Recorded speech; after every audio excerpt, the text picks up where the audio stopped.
Hello friends, तुमचं आपलं channel beauty and kitchen काउचमध्ये खूप खूप स्वागत आहे. कसे आहात तुम्ही सगळे? तर आज तुमच्यासोबत मी जी रेसिपी शेअर करणार आहे ती आहे रेड वेल्वेट केक, जो क्रीम चीज फ्रॉस्टिंगचा असणार आहे. तर आत्ताच आपल्या यूट्यूब चॅनलवरती 1K सबस्क्रायबर्स कंप्लीट झालेले आहेत. त्याबद्दल तुमच्या सगळ्यांचं मनापासून खूप खूप खूप थँक्यू. असंच आपल्या चॅनलवरती तुमचा सपोर्ट असू द्यात आणि अशाच माझ्या व्हिडिओजला लाईक शेअर करत राहा आणि चॅनलला तुमच्या फ्रेंड्स फॅमिलीसोबत शेअर करत राहा. तर आता आपण रेसिपीला स्टार्ट करूयात. तर इथे एका बाउलमध्ये मी अगोदर साखर घेतलेली आहे. तर पिठी साखर घ्या तुम्ही. आमची साखर बारीक असल्यामुळे मी डायरेक्टली तशीच घेतलेली आहे. त्यानंतर त्यामध्ये दूध घेतलेलं आहे, मग तेल टाकलेलं आहे. तर हे सनफ्लावर ऑइल आहे. यानंतर यामध्ये इसेन्स टाकून घ्यायचा आहे. व्हॅनिला इसेन्स इथे मी यूज केलेला आहे. आता या सगळ्यांना मिक्स करायचं आहे. जोपर्यंत साखर पूर्ण विरघळत नाही तोपर्यंत आपण याला मिक्स करून घेणार आहोत. तर इकडे तुम्ही बघू शकता साखर जी आहे ती पूर्ण विरघळलेली आहे. आता आपण ड्राय इन्ग्रेडियंट घेणार आहोत. तर यामध्ये मैदा घेतलेला आहे मी अगोदर. एका चाळणीमध्ये घ्यायचं आहे हे सगळं. त्यानंतर इथे हर्शीजची कोको पावडर यूज केलेली आहे मी. तर कोको पावडर जी आहे ती नेहमी तुम्ही ब्रँडेडच यूज करा, ज्यामुळे तुमच्या केकला टेस्ट पण खूप छान येते. यानंतर बेकिंग पावडर घालायचे आहे आणि आता बेकिंग सोडा टाकत आहे. ड्राय इन्ग्रेडियंट नेहमी चाळूनच घ्यायचे आहेत, यामुळे आपला केक जो आहे तो छान स्पॉन्जी बनतो. त्यानंतर इथे थोडंसं मीठ घेतलेलं आहे. तर हे आपले ड्राय इन्ग्रेडियंट्स होते. तर आता ड्राय इन्ग्रेडियंट आणि वेट इन्ग्रेडियंट छान मिक्स करून घ्यायचे आहेत आणि आपल्याला लम्प्स फ्री डो जो आहे तो बनवायचा आहे. तर इथे बघू शकता तुम्ही आपलं बॅटर जे आहे ते रेडी झालेलं आहे.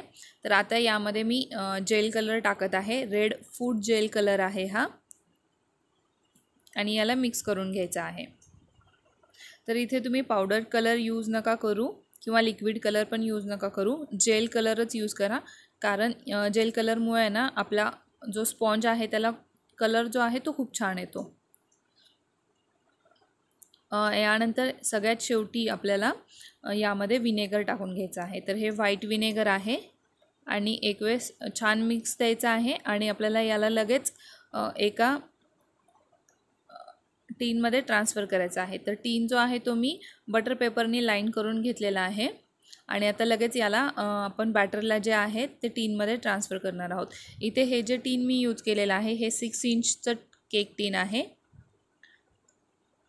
मी राऊंड टीन यूज केलेला आहे. तुम्ही इथे तुमच्या आवडीचं कोणत्याही शेपचं टीन यूज करू शकता.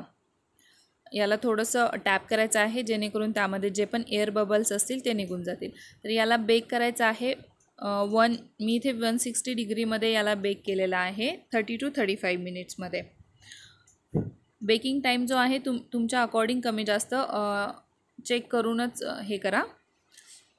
यानंतर आता इथे आपण क्रीम चीज फ्रॉस्टिंग बनवत आहोत. तर त्याच्यासाठी अगोदर पावडर्ड शुगर घेतलेली आहे. त्यानंतर यामध्ये क्रीम चीज टाकलेलं आहे आणि या दोन्हीला छान मिक्स करून घ्यायचं आहे. जोपर्यंत हे छान मिक्स होत नाही तोपर्यंत आपल्याला स्पूनच्या हेल्पने याला बीट करत राहायचं आहे. यानंतर यामध्ये व्हॅनिला एसेन्स टाकायचा आहे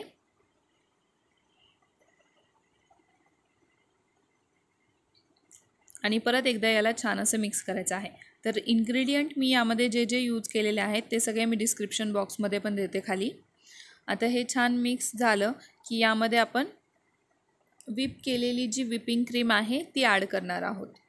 तर इथे मी जी व्हिप क्रीम यूज केलेली आहे ती रिचची गोल्ड व्हिप क्रीम आहे. व्हिप क्रीम ॲड केल्यानंतर याला आपल्याला परत एकदा छान असं मिक्स करायचं आहे. ओव्हरबीट करायचं नाही आहे याला. आता क्रीम चीज जे आहे ते व्हिप क्रीममध्ये छान असं मिक्स झालेलं आहे.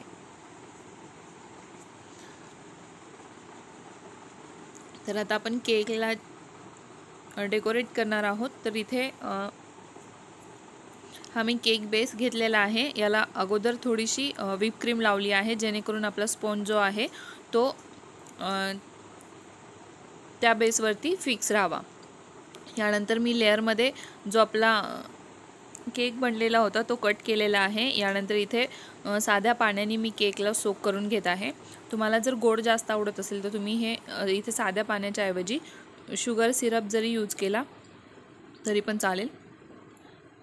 छान सोक करून घ्यायचा आहे. सोक झाल्यानंतर मी इथे जे आपण क्रीम चीजची फ्रॉस्टिंग बनवली होती ती एका पायपिंग बॅगमध्ये स्टार नोझल घेऊन मी असं पाईप करत आहे. तर इथे डेकोरेशन जे आहे ते खूप सिंपल असं ठेवलेलं आहे मी. तुम्ही तुमच्या आवडीनुसार कसंही डेकोरेशन करू शकता. आणि याला पाईप करत राहायचं आहे स्टार्स.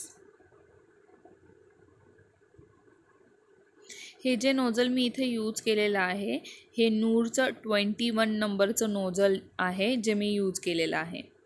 तर इथे आपण पूर्ण असं राऊंडमध्ये जे आहे ते स्टार्स बनवत आहोत. डेकोरेशन जे आहे ते तुमच्या क्रिएटिव्हिटीनुसार किंवा तुमच्या आयडियानुसार तुम्ही कसंही करू शकता. मला इथे सिंपल ठेवायचा होता यामुळे मी असं डेकोरेशन करत आहे. तर तुम्ही बघू शकता इथे आपली जी फर्स्ट लेयर आहे ती कंप्लीट झालेली आहे. आता यावरती आपण आपला जो सेकंड लेयर आहे स्पॉन्जचा तो ठेवणार आहोत. तर हा बेस आहे जो मी उलटा करून ठेवलेला आहे. जो लास्ट लेयर आहे केकचा तो वाला आहे. याला पण आपण सेम पाण्याने सोक करून घ्यायचा आहे. सोक चांगला झाल्यानंतर आपण सेम जसं आपण फर्स्ट लेअरवरती स्टार करून घेतले होते सेम तसेच स्टार आपण सेकंड लेअरवरती पण करून घेणार आहोत. यामध्ये हे टॉप लेअर असल्यामुळे डेकोरेशन करताना हे जे स्टार्स आहेत हे आपल्याला जवळजवळ काढायचे आहेत जेणेकरून आपल्या केकचा लुक जो आहे तो छान येईल.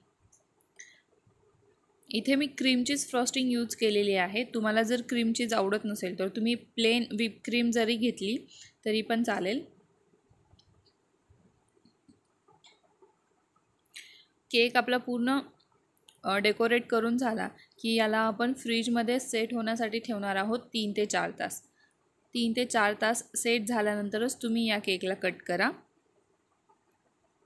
तर तुम्ही बघू शकता आपली टॉप लेअर जी आहे ती पण रेडी झालेली आहे. तर यामध्ये डेकोरेशन जे आहे ते आपलं कंप्लीट झालेलं आहे. तर आता वरतून फक्त जो आपण स्पॉन्ज बेक केलेला होता त्याचे थोडेसे पार्टिकल्स घेऊन ते मी स्प्रिंकल करणार आहे अशा पद्धतीमध्ये. तर डेकोरेशन खूप सिंपल असं आहे. तुम्हाला ट्राय केलं तर हा केक नक्की जमेल.